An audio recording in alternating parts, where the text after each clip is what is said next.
Welcome viewers, Dr. JWAU. The census and the erasure of Australians' Christian and Jewish inheritance.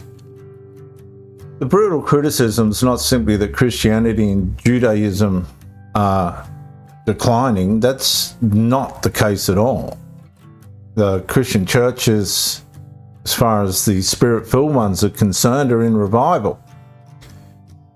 It is that the census can become the statistical instrument through which an enormous civilizational inheritance is progressively reduced from a formative Australian influence to another demographic category, counted, classified, diminished, and eventually treated as political incidentalism.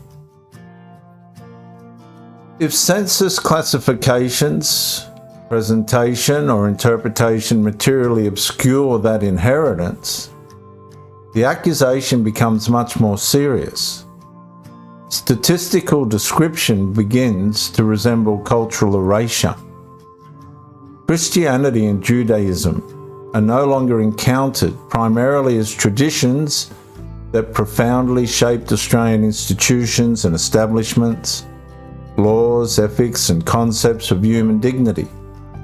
They risk appearing merely as shrinking boxes, disappearing boxes, totally obliterated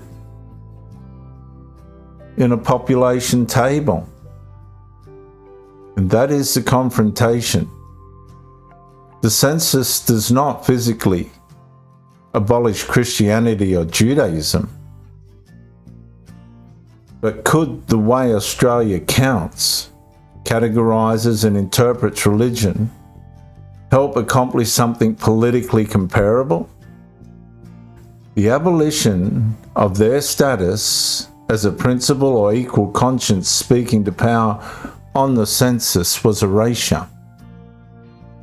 A politically architectured erasure. So if so, the census isn't merely recording disappearance.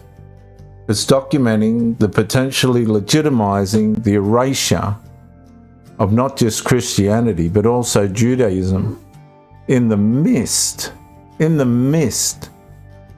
of an anti-Semitism royal commission. And what this does, it encourages radicals and fanaticals to think that Christians and Jews have to be at the bottom of the food chain in Australia. And that's just the way it is. There's no other reason for those two primary religious categories on which this country is built on. It's the only reason why they'd be erased. The business running Australia now does not want the country to remain under divine restraint. The political architecture is now that the politicians are God, and whatever they think they're doing is right, and you can't argue with it or go against it, or you will, in one way or another, be erased as well.